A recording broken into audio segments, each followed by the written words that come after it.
there now? Where'd you go? You left me here so unexpected. You changed my life, I hope you know, 'cause now I'm lost, so unprotected. In the blink of an eye, I never got to say goodbye. Like a shooting star, flying across the room, so fast, so far. You were gone too soon, you're part of me, and I'll never be the same here without you. You were gone too soon.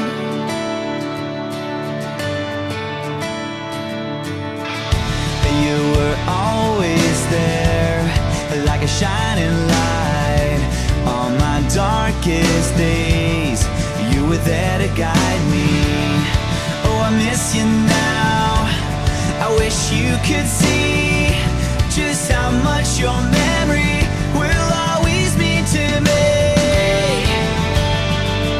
In the blink of an eye, I never got to say goodbye. I'd like to invite up now Dorothy's husband, my brother-in-law Frank, whom I love, and he is, we pray for strength to have words to share.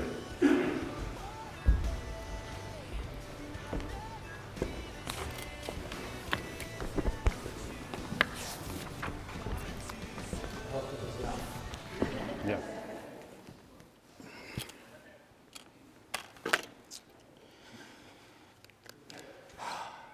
This is a story about a boy and a girl.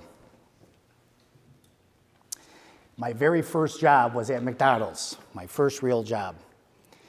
And I remember punching in for the first time in my life, and there was a note on the time clock that said, "Congratulations to Dorothy and Jim Huizinga for making crew chief." And I never forgot that. And they assigned me to a young man named Mike O'Connor. He would become my best man, and I his. And that's another awesome story. So I was nervous, trying to learn my craft, working the fry station, shaking the basket a certain way, and then I saw her. I mean, you have no idea how she rocked out that brown polyester uniform. The white baseball cap and her long ponytail, like, guys, I was absolutely floored. She used to call me cocky. She called me cocky like 10,000 times in her life together. But what people didn't know is I was a chubby kid, so I never had any confidence with girls. So, and to complicate things with this beautiful creature that I saw, in the summertime, she would come in with her cousin Cindy, you know, donning the short shorts and the flip-flops and the half shirts. I mean, guys, they were like untouchable. There would be no way I could ever round up the nerve to ask this girl out.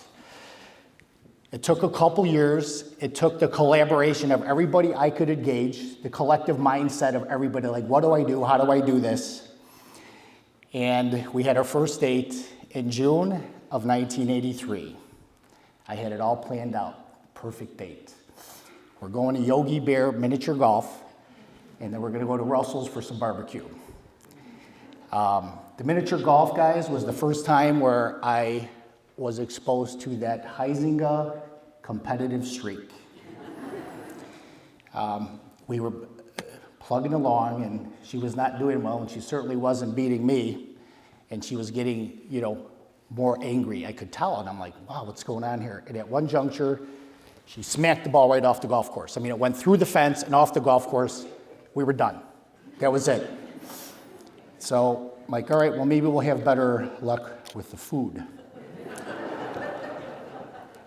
So I go, we're gonna go to Russell's right now, and little did I know, it was Dad's, one of his favorite places. It's still there, it's been there since the 40s, I think. We pulled up in my 1981 Z28 with cowl induction, oh yeah. And She said, I'm not hungry.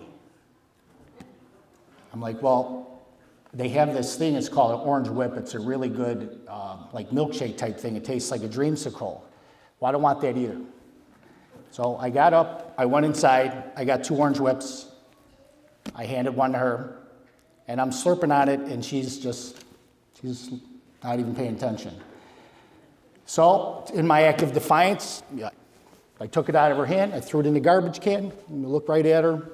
I drove her home, and I swear to God, she literally jumped out of the car while it was still rolling. That's how I remember the story. And I was like, I don't know what just happened there, but so I basically wrote her off, all right? Now, we were real close, the McDonald's crew, and people who've worked at McDonald's, you know this, softball games and parties and stuff. So Dorothy and I were nice to each other, but I had really written her off. I had no idea why she went on this date with me. About 6 months roll by, and it becomes December of 1983. I get a letter in the mail from Jan, her sister. And it said something like, Dorothy and I were talking, and she had regret not giving you guys more of a try. So, and I started seeing her cruising around my house a lot. I'm like, that's really weird. She doesn't live close to me, you know? So after I got the letter, cocky me, I got to the McDonald's one day, and she was working in the drive-thru, and I just confronted her. I said, look, do you like me or not? If you like me, we'll work on it. If you don't, I'll leave you alone. She goes, I like you. So we had our annual McDonald's Christmas party, which was in the basement of one of our managers, Mike Dever. That was only a day after we had the confrontation. And I didn't take her to the Christmas party, but we were just staring at each other the whole time. I'll never forget how she looked with her multicolored Angora sweater. And people had to know, I mean, we were just so connected. And I drove her home and pulled into that same spot where she had done a stunt move the time before. And I turned to give her a hug, and she moved in for the kiss. And I will never forget how soft that sweater was, and her Bill Bass Blast Cologne. Like, I remember that memory vivid. And that started it all, guys. That started it all. So now it comes to meet the parents, my specialty. I remember going and seeing Mom and Dad in the family room, and Dad was stoically sitting there, and you know this position, with his legs crossed and his hands folded, and he was glaring at me like I came from the bowels of hell.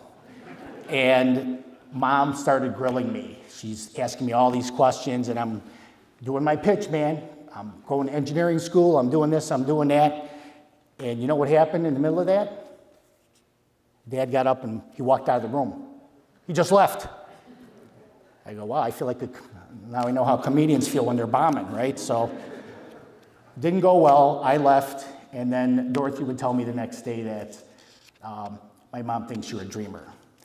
And that really, as a cocky young guy, that struck me pretty bad. So I told her, I am never going in that house. When I pick you up, I'll be outside. When I drop you off, I'll be outside. And that's what we did. So now, every time I would drop her off, when it was late, the light would be on. They were waiting for her, and she would always say this, for whom the bell tolls. So I fashioned a way where my car had real loud side pipes. I would gun it when I was a block away, shift it into neutral, and then I would turn the ignition off. So I would glide in quiet, okay? So in the hopes that they weren't up, and she'd get up to her room, but I would see the light go on, and then I'd see the light go on, and like, we never pulled that one off. But that was my little technique. And Mom, I've always wanted to do this, especially when Dad was alive. I wanted to apologize to you, because you raised her better than that. I mean, we stayed out late and stuff like that, and I can't imagine how terrible that was for you guys. So it made me understand and respect that parental thing, so we've passed it on to our kids. I mean, trust me, I've been waiting up for them to come home too and giving them the frying pan. And to Cindy, where are you, Cindy? Okay, Cindy's Dorothy's cousin. I don't know if you remember this. You came to my McDonald's after the close. You knocked on the door, you walked in, and you gave me the finger-pointing riot act. And I was so mad at you for so long, and I know, dear cousin, you were just doing your job, and I wanted you to know that. So 4 years go by. I've never stepped foot in the Huizinga household. And I knew all of Dorothy's siblings. We all worked at McDonald's together, and we all got along just fine.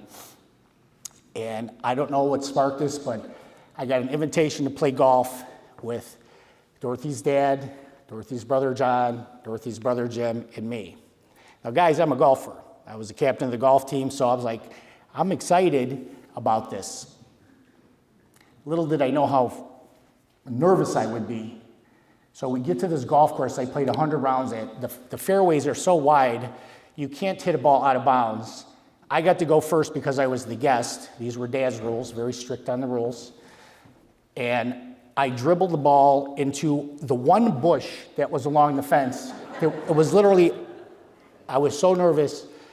But anyway, I regained my composure, and I played my game, and I think that was kind of an icebreaker for Dad. I think he was so competitive, he probably enjoyed watching me play golf, and we played many rounds together.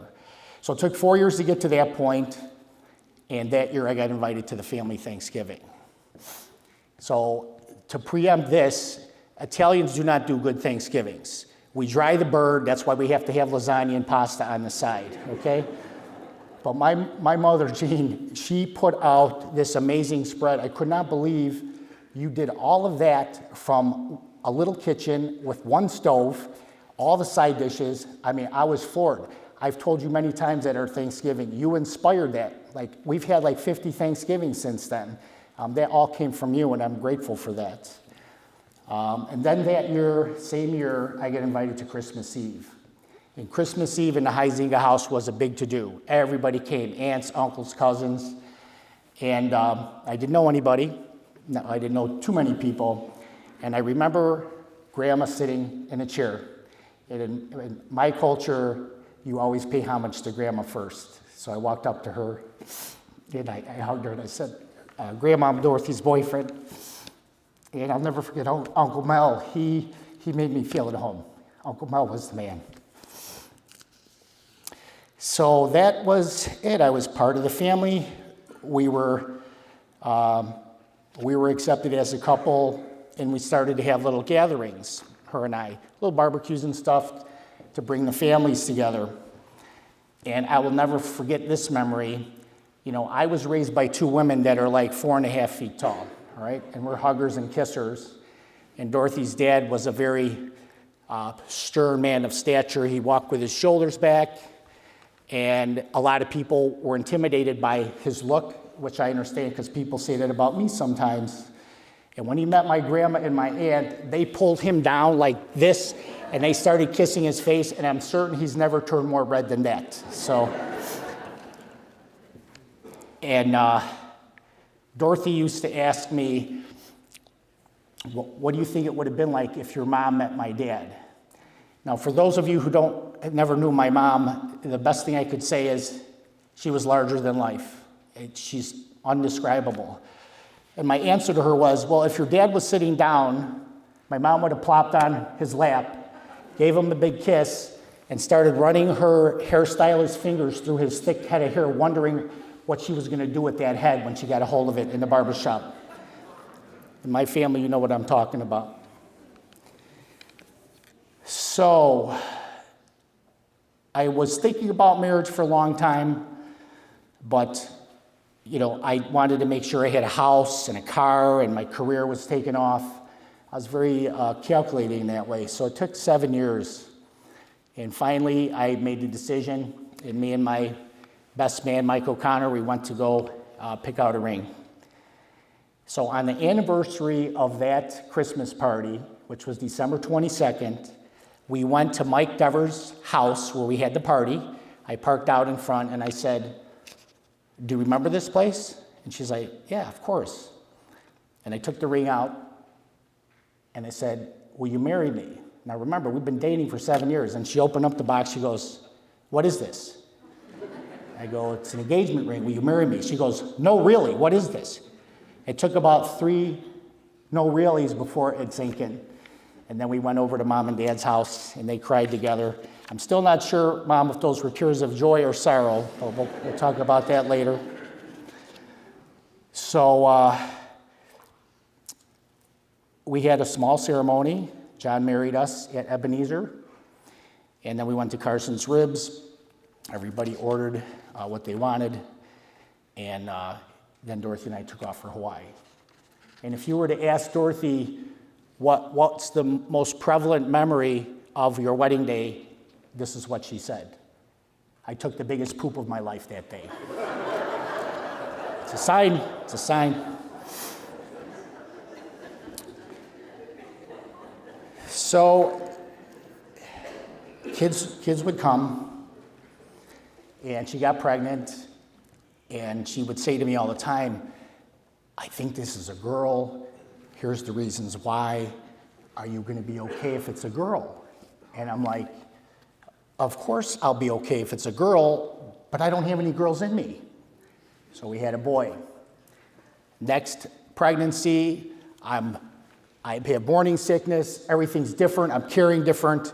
This is going to be a girl. Are you going to be okay? Same thing. I don't have any girls in me. And she had another boy. Now comes third pregnancy. I came home from work. She goes, well, I went and got the ultrasound, and I told the doctor not to tell me what we're having, and he told me, do you want to know what it is? I go, by the tone of your voice, it's another boy. She goes, I hate you. And I'll tell you, with that fiery, competitive spirit she had, she pushed them babies out, man. She didn't want to. The first one, we were in the birthing room, and her doctor was about a half hour away. And she wanted to push, and they're like, don't push, hang on. And as soon as the doctor walked in, she went to scrub up, and she goes, okay, Dorothy, you could start pushing. And she went, "Urgh." And the guy's like, you better get over here, doctor. Boom, done.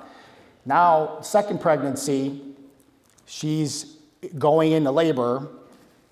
We shoot to the hospital, and she's, the doctor's like feeling her in the car, and it's like, oh, honey, you have time. And I'm like, you don't understand this person. So he's, don't worry, sir, you have time, go park your car. And when I went to go park the car, it took like 2 minutes, I came back in, they're wheeling her down like an emergency episode. I go, I told you guys, she's ready to go. So she had Pete real quick, and then Mike, because we were so cautious, she was overly cautious about labor pains and stuff, so we went to the hospital, and they're checking her out, and she's like, I blew it, Frank, meaning I blew the timing, we're gonna be here for a long labor. So I go, all right, well, I'm gonna go check in with the registrar at whatever. I came back, there was like, this was a teaching hospital, there was like 20 people around here, and she puts the baby out again. So she was gonna do it her way, and man, you get a whole new respect for people when you're watching your wife give birth. That was a life changer for me. So Dorothy was, she was a nurturer. She loved her kids. She wrote 7 letters that we found after she passed. And in my letter to me, she talked about how much she loved her kids, watching Tammy's kids, Gigi, the grandkids, and Jackie's kids. It was awesome. She always prided herself on being what she called a helicopter mom, meaning she's on top of everything. And I was writing a book, which is finished now, and I read a passage that I wrote in my book. In the leadership chapter, I wrote about parenting, and I was trying to illustrate the difference between a mother and father. And I was reading it to her, and I said, my wife, for instance, will kill an adult grizzly bear with a butter knife to protect her children. And she just calmly nodded her head like that was a given. Cherie, I'm so blessed you came into her life. You were the daughter she never had. And we had some rough roads, and it all came together at the end. She just loved you to death, and the grandkids were such a blessing. And if those of you who didn't know Dorothy, she could make things grow, man. She had an awesome garden, like insane. And one of my favorite memories with her is every year she would come up to me and go, "Oh, I don't know, we don't have enough rain, it's too warm, it's too cold, you know, I'm afraid that the garden's not gonna grow this year." And I'm like, "You say that every year." And she goes, "But this year I mean it." I go, "And you say that every year too." And then the bounty would come in, like we couldn't keep up with it. She was amazing at that stuff. I don't want to talk about her final journey. You can go on my YouTube channel. That's too gut-wrenching for me, but she did go out as a warrior. She wrote in her letter to me, "I know where we need to be. Yeah, push as far as I can." She died in my arms, touching down at where we were going to go to the cancer center. It was unbelievable.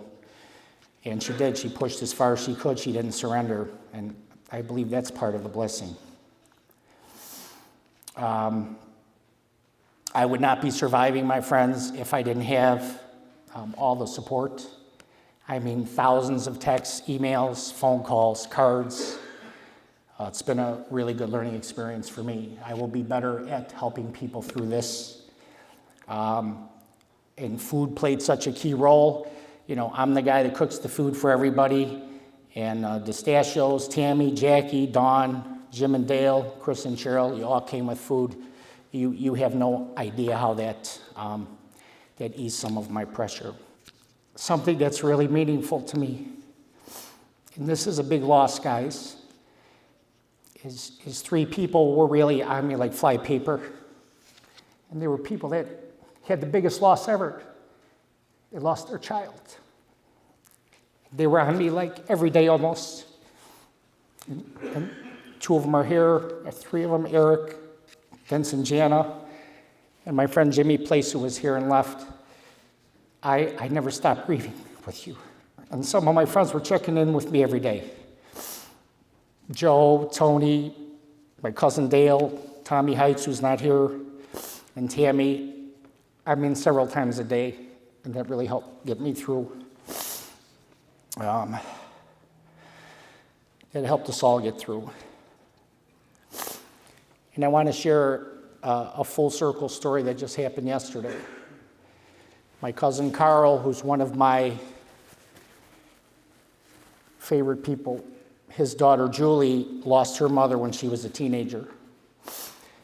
And I remember telling her at the wake, if you ever need to talk to somebody, I lost my mother when I was a teenager.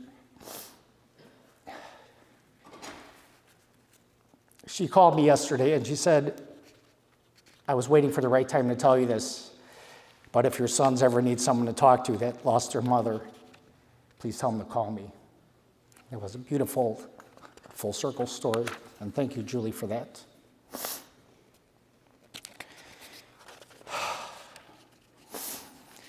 At the end of my book, I have a chapter called A Tribute to Warriors. And the chapter starts out like this. All my friends and family have played a role in my survival. I would need 1,000 pages to pay tribute to them all. Special thanks to the following people who have supported, mentored, inspired, loved, and respected me, without whom I would not be who I am. And the last person in the book is my wife, and this is what I wrote. Dorothy Huizinga Lardino. My wife, she is strong and determined. Nothing can stop her when she sets her mind to something. She has had some extremely rough roads in her life, me being the worst. She pushes through her personal storms and never gives up. She is a spectacular mother to our 3 sons and has been hands-on with their growth and development every step of the way. She manages our compound to perfection, which is no easy task, while providing daycare to our 2 grandchildren. She reads, researches, and prays. She is always moving. One of her superpowers is making things grow, whether it be a garden or a child. She is smart and 100% reliable. She is a first responding friend, and many rely on her wisdom and understanding. She has put up with my crap for over 40 years, which makes her a miracle worker. I would give up everything that I have, including my life, for her. Dorothy was cremated. I found an artist who makes urns by hand with a potter's wheel, and they hand painted, and we picked a sunflower because that was one of her favorite things. And I struggled for a while with what type of inscription I wanted to put on the urn, and I went through the whole, beloved mother, beloved this, and I'm like, man, there won't be enough room on that for all of that stuff. So I came up with this: Dorothy Lardino, God's most beautiful creation. And that, my friends, is a story of a boy and a girl. And lastly, I'm going to say this: you really offend Italians when you refuse a meal from them. So when we're done, we have a huge room for everybody. Please join us for some food and sharing memories and stuff like that. And thank you all for coming. It's been very meaningful.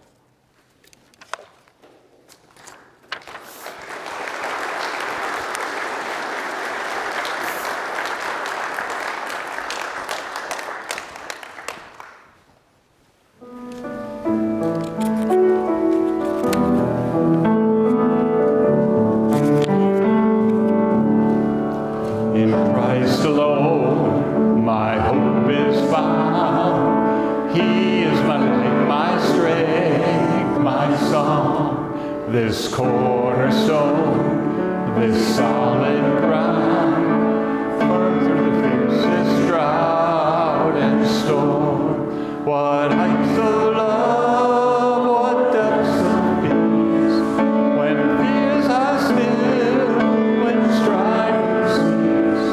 My comforter, my all in all, here in the glare of Christ I stand.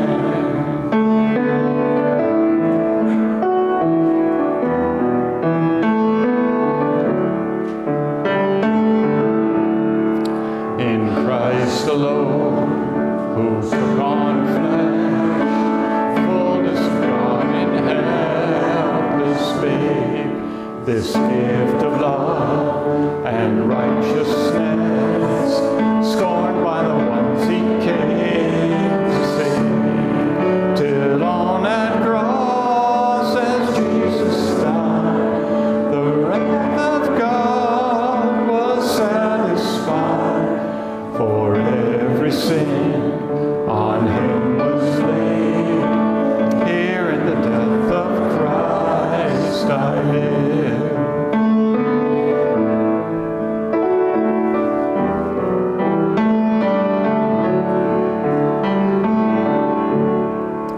There in the ground his body lay, light of the world in darkness laid. Then bursting forth in glorious day, up from the grave he rose again. And as he stands in victory, sin's curse has lost its grip on me. For I am his, and he is mine, bought with the precious blood of Christ.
used to call me Miss Pant. There's many ways I can describe Dorothy. She was always really kind to me, sweet, and really funny. Some of my favorite things about her is my favorite things we used to do together. We used to pick stuff out of her garden, and we would just watch shows together all the time. And I loved to help her out with Ella and Jack. And it was really fun to always hang out with her, and I appreciated how she always treated me. Thank you.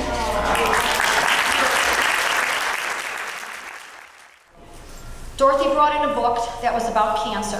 I mentioned how I had done a docuseries on the computer with this man, and she flipped through maybe 3 pages, and we started talking, and we never stopped.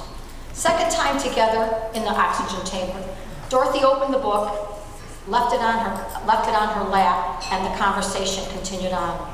The third time, Dorothy brought the book back in, put the book on the floor, and our friendship was flourishing. We had connected in so many ways. Our granddaughters were the same age. We both were full-time sitters. Dorothy's parents and my dad worked at American Can Company. Dorothy is probably finding out right now if our dads knew each other, since they both worked at the Inglewood plant on 60th and Western. After Dorothy had her surgery, we were back in the oxygen chamber. By this time, we exchanged phone numbers and started texting often. Once Dorothy completed all the oxygen treatments, we went to lunch and then decided to include our husbands for a dinner out, and that was delightful, and the 4 of us connected. I was just getting into Young Living Oils, and I truly appreciated and was amazed at Dorothy's wealth of knowledge and her ability to research very quickly any oils for anything that ailed you. I will truly miss this. As I text her about a question on an oil in November, this was a year ago, she invited us to their epic Friendsgiving party. We were honored to be a part of this yearly tradition. In frigid temps, which was December 30th of last year, Dorothy and Frank came to Frankfurt, that's where I live, for an outdoor dining experience in a plastic dome, complete with our own heater. Dorothy even asked, should I wear long underwear? I go, no, I don't think it's necessary. Although our conversation was so lively, the heater might not have really been necessary. Another dinner out, and it was not as good as our first choices, so we decided to dine at each other's homes. Dorothy introduced me to Kim Crawford, her favorite choice of wine. Onto our home, I'm sure everybody knows that, onto our home where Dorothy and my husband bonded on their gardens, both vegetables and flowers. When our granddaughters first met, their friendship was just as instant as ours. We took Ella and Rylan to a summer gymnastics program where Dorothy and I had lots of time to talk. We went out for ice cream, to paint ceramics, swim in Rylan's pool, and to look for bugs. Dorothy came prepared, complete with bug houses, jars, and shovels. It was not a very successful venture, but an A for trying, and little Jack always felt left out. My barefoot-loving friend was so grounded. Everybody knew Dorothy hated to wear socks. I don't think I ever saw her in a pair of socks. Anyway, we went to Char's craft show in Lockport, then to the French Country Christmas show in Morris, where my daughter joined us, and the Frankfurt Labor Day Fest. Then we were invited to 2 Friendsgivings. Then life changed. I miss our daily texts and frequent phone calls. While in the hospital, we text or called daily. December 27th, I spent the whole afternoon with Dorothy and then drove her for her oxygen therapy. She so wished I was in there with her, so we did the next best thing and text. December 31st, I brought over some meals for the family. It was such a positive vibe. Dorothy was sitting on the couch eating watermelon and ice chips. She was surrounded by a loving family. Jack was being Jack and Ella was upstairs laughing. All seemed so normal. We hugged and Dorothy said we would eat again. And I said, Dorothy, if only you want to do is drink water, count me in. So we all have loving memories to hold in our hearts of Dorothy, which I pray will bring us comfort. Our friendship was truly a gift given to us. Time and years will go by, but I will always have the gratitude and joy of knowing Dorothy. There is a saying I have, and the author is Dr. Seuss, don't cry because it is over, but smile because it happened. And we can all smile for knowing Dorothy.